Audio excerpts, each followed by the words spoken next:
C'est quoi la différence, Youssef, entre un entrepreneur et un leader? C'est quoi cette différence? Alors, ça, c'est quelque chose qu'on me parle très souvent, qu'on me demande, et je dis, bah écoute, ok, et je vais donc vous faire un training. Comme vous avez posé la question et comme vous êtes ici, eh ben, vous allez être les premiers à pouvoir recevoir ce contenu de valeur.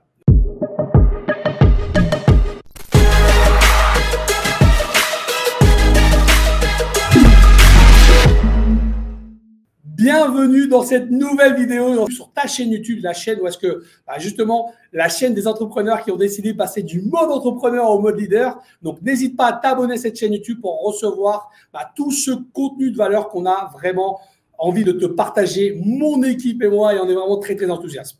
Alors, durant cette vidéo, qu'est-ce qu'on va voir? Comment passer du mode entrepreneur au mode leader? Comment passer, justement, voilà, du solopreneur au mode entrepreneur? Qu'est-ce qui différencie en fait des entrepreneurs qui réussissent et des entrepreneurs qui ne réussissent pas? C'est quoi leur secret? Comment devenir en fait un manager, un leader d'une organisation de vente, d'une organisation de MLM, d'une organisation commerciale? Comment leader et comment devenir un leader d'une organisation de classe mondiale? Durant cette vidéo, je vais te partager les clés pour que toi aussi, tu puisses comprendre en fait la psychologie des personnes qui réussissent. D'accord? Alors, donc, je vais te parler justement voilà, de la pyramide de l'entrepreneurship. La pyramide de l'entrepreneurship. OK?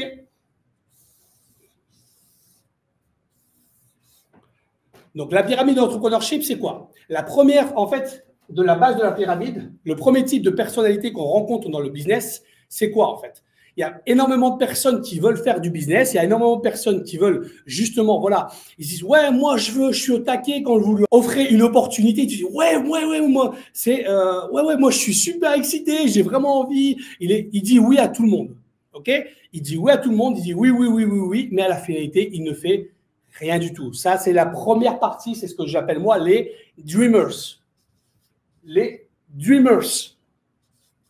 Alors, le dreamer, c'est quoi? C'est celui que justement, voilà, le dreamer, c'est la personne qui dit oui à tout. Mais à la finalité, il ne fait rien du tout. Il dit oui à tout, mais il ne fait rien du tout. C'est un dreamer. Il rêve en fait d'être entrepreneur, mais ça lui demande énormément en fait. Ça lui demande justement voilà beaucoup d'efforts. Ça lui demande en fait de travailler un mindset. Ça lui demande en fait ça lui demande beaucoup d'efforts de changer de choses. Okay? Et il préfère rester dans sa zone de confort. Et c'est OK. Attention, on n'est pas là pour critiquer les gens ou quoi que ce soit. C'est simplement pour que tu comprennes qu'il existe ce type de personnalité. Et ça, je pense que à travers cette vidéo, tu vas comprendre en fait à chaque fois que tu fais voilà, peut-être une présentation de network marketing, à chaque fois que tu parles avec une personne qui voudrait être entrepreneur, mais voilà, qui est dans sa zone de confort en tant que salarié, OK, et qui hésite à passer en fait le pas, OK, ou alors qui rêve, il est toujours en train de rêver d'avoir cette vie extraordinaire, mais il ne fait aucune chose pour avoir cette vie. OK? Mettez-moi en commentaire à travers cette chaîne, à travers cette vidéo YouTube, OK? Mets-moi en commentaire si tu as déjà reçu ce genre de choses et ça m'intéresse de savoir. Donc, n'hésite pas à t'abonner sur la chaîne, à partager cette vidéo si tu penses qu'elle peut aider d'autres personnes. OK? Donc, là, ça, c'est le dreamer. Ensuite, on a la deuxième partie des, on va dire, la deuxième catégorie d'entrepreneurs, OK? Qui sont les solopreneurs. Les solopreneurs. Donc, les solopreneurs, c'est quoi? Ce sont des personnes qui ont décidé d'être entrepreneurs et travailler tout seuls. En fait, en réalité, c'est leur propre patron. En fait, en réalité, ce sont des employés. Ce sont des employés. Ils sont pas leurs patrons et ils sont esclaves de leurs patrons, qui sont eux-mêmes. Ils sont solopreneurs. Ils ont décidé voilà. Ils pensent qu'ils sont entrepreneurs. Mais c'est faux, c'est pas la réalité, c'est des solopreneurs. Le solopreneur, en fait, c'est une personne qui a un challenge avec l'autorité, effectivement, je comprends, OK, mais qui, justement, voilà, il génère généralement un solopreneur. C'est une personne qui génère un salaire, OK, on va dire, entre 1 000 et 3 000 euros, on va dire, par mois, OK, entre 1 000 et 3 000 euros. Oui, je sais que ça va beaucoup challenger des gens, OK, et qui croit qu'il est entrepreneur. Mais, déjà, en tout cas, il est déjà dans le deuxième step. OK? Cette personne qui est déjà dans son deuxième step, c'est un solopreneur. OK? Mais en réalité, il est employé de lui-même. OK? C'est pour ça qu'il se fait ses factures à lui-même. C'est pour ça qu'il a voilà, il n'a pas d'équipe, il n'a pas de personne, en fait. Et ça, c'est le solopreneur. OK? Donc, ensuite, on a une troisième catégorie. qui sont là maintenant, effectivement. Ça, c'est l'entrepreneur.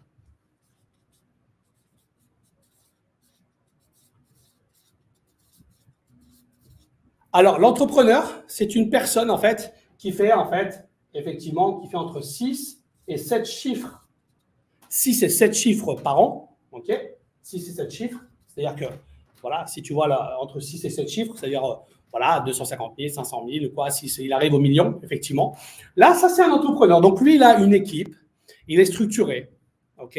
Il a un business qui tourne, ok? Et là, ça, c'est ce que j'appelle, moi, c'est ce qu'on appelle, en fait, dans la pyramide de l'entrepreneurship, c'est justement, voilà, un entrepreneur, ok? Comme on parle, ok? Ça, c'est un entrepreneur pur et dur. Il a structuré, il a mis en place une équipe. Il a une équipe qui travaille également avec lui. Et il est, bien évidemment, au service de son équipe, au service de sa mission. Et ça, c'est clair. D'accord? Ça, c'est le mode entrepreneur. Maintenant, il reste, en fait, le dernier mode qui est le mode leader. Il y a beaucoup de personnes qui m'ont posé la question, Youssef, c'est quoi passer du mode entrepreneur au mode leader? Alors, le mode leader, c'est quoi? C'est justement, voilà, c'est une personne qui a créé une entreprise, d'accord? Il a créé une entreprise, d'accord? Et le leader, il est au service de la mission de son entreprise. Je répète, le leader, ok, l'entreprise est plus grande que lui. La mission de l'entreprise, elle est plus grande que lui, ok? Et lui, en fait, il est au service de l'entreprise. Je vais te prendre un exemple personnel parce que moi, j'ai mis du temps en fait à comprendre ça. Et le premier jour que j'ai entendu parler de ça, quand on m'a enseigné ça, c'était un coach américain qui est un expert de la vente, effectivement. C'est dans un training. Waouh, j'ai dit waouh. Et c'est en fait, j'ai appris ça il y a 3 ans. Et quand j'ai appris ça, mais j'ai complètement changé mon état d'esprit. J'ai complètement changé ma vision de faire les choses. J'ai vraiment changé ma vision sur l'entrepreneuriat. J'ai changé ma vision sur le coaching, j'ai changé ma vision sur le consulting, j'ai changé ma vision de faire du business, j'ai changé ma vision avant j'étais en mode plutôt entrepreneur, je faisais ça pour gagner de l'argent en fait. J'étais entrepreneur pour gagner de l'argent parce que pour moi, comme je suis pas, c'était pas possible pour moi d'être employé puisque j'ai toujours été indépendant depuis l'âge de 11 ans. Ok, rappelle-toi que si tu connais mon histoire, c'est-à-dire que j'ai eu la chance de pouvoir travailler avec mon père en faisant des marchés en fruits et légumes, ok, dans le nord de la France. Et c'est là où est-ce que j'ai fait ma première scène, ok, c'était sur les marchés de Boulogne-sur-Mer. Ok, c'était dans le nord de la France. Et c'est là que mon père m'a fait passer devant l'étal, ok, pour pouvoir vendre en fait une palette de melons, afin de pouvoir justement sortir de ma zone de confort et pouvoir parler, on va dire, c'était ma première prise de parole en public.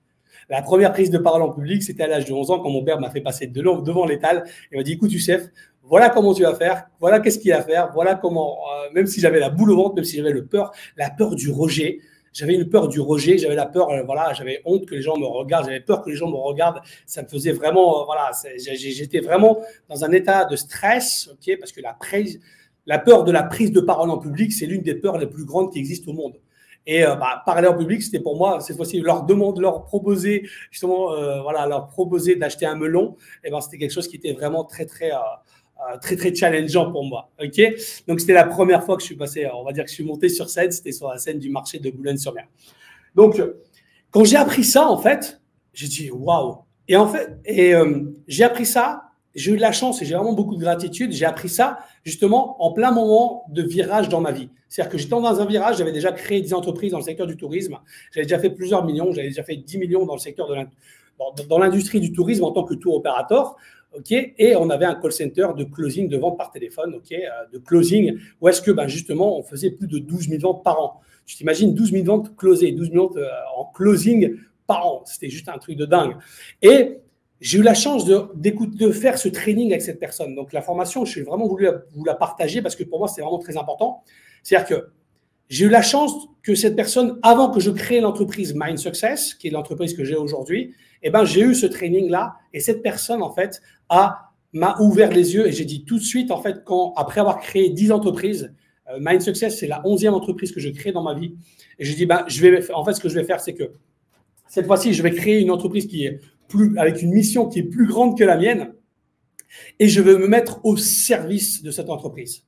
OK? Et c'est ça, en fait. Et quand tu fais ça, qu'est-ce qui se passe? C'est là que des personnes comme Steve Jobs, OK, de Apple, des personnes comme justement Mark Zuckerberg, des personnes comme Tony Robbins, mon confrère chez Success Resources, des grandes personnalités, les plus grandes marques au monde ont créé en fait des corporations, des entreprises qui sont justement, voilà, où est-ce qu'ils se sont mis, eux, le leader de l'entreprise. Donc ça, c'est vraiment, vraiment quelque chose de très, très important. Donc, c'est là, donc quand j'ai créé mon entreprise Mind Success, je me suis dit, OK, d'accord, OK, l'entreprise Mind Success, qu'est-ce qu'elle veut faire? Qu'est-ce qu'on veut? Ce qu'on veut, en fait, voilà, c'est justement, voilà, faire vivre la meilleure expérience de transformation à travers les événements. OK? Et comment je vais faire? En fait, je vais créer, justement, je vais mettre au service de l'entreprise tout ce que j'ai appris durant, on va dire, j'ai calculé aujourd'hui, ça fait 12 ans que je fais de l'événementiel et je pense qu'on a réalisé, j'ai calculé aujourd'hui plus de 500 événements, mais je n'ai pas terminé, mais on va dire plus de 500 événements à travers le monde. Et tout ce qu'on a appris, je vais justement le mettre au service de l'entreprise. D'accord? OK?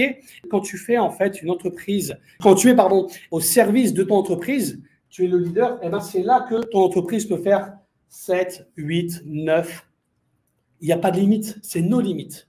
Toutes les grandes entreprises ont compris ça, ce principe, de créer justement une grande entreprise et que le leader se mette en fait au service de l'entreprise, au service de la mission de l'entreprise.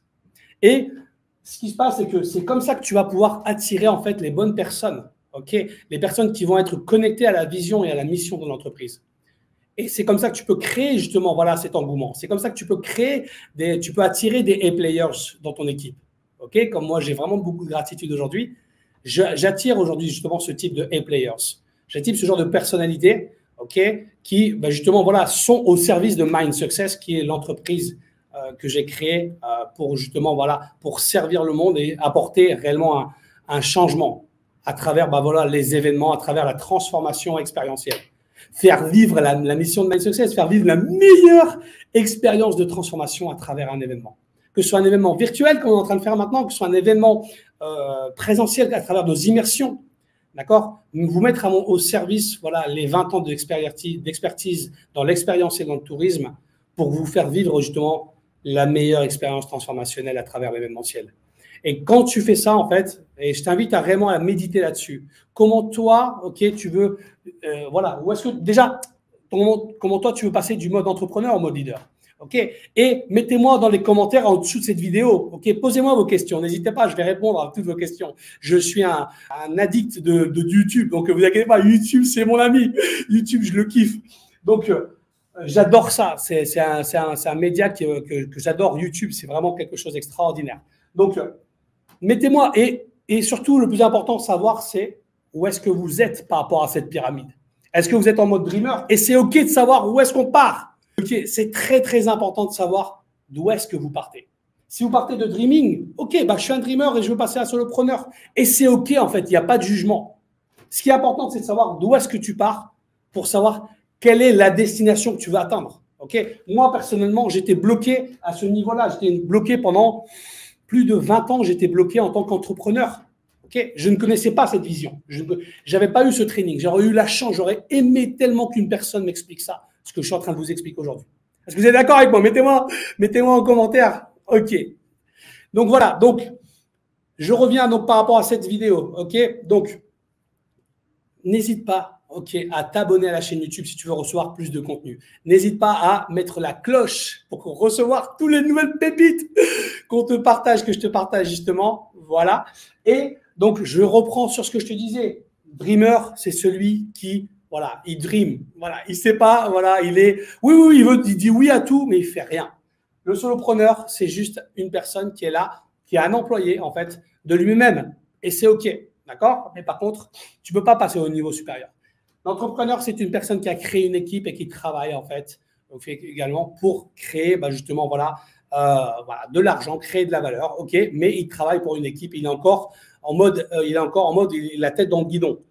Le leader, c'est une personne qui s'est retirée, d'accord, et qui a pris du recul et qui est là pour servir la mission de l'entreprise. D'accord? J'espère que cette vidéo t'a plu, ok. Donc mets-nous un like, ça nous fera plaisir, ok. Et n'hésite pas à la partager si tu l'as déjà. Ok, si tu as déjà eu une prise de conscience, mets-nous la prise de conscience que tu as eue à travers cette vidéo. Yes!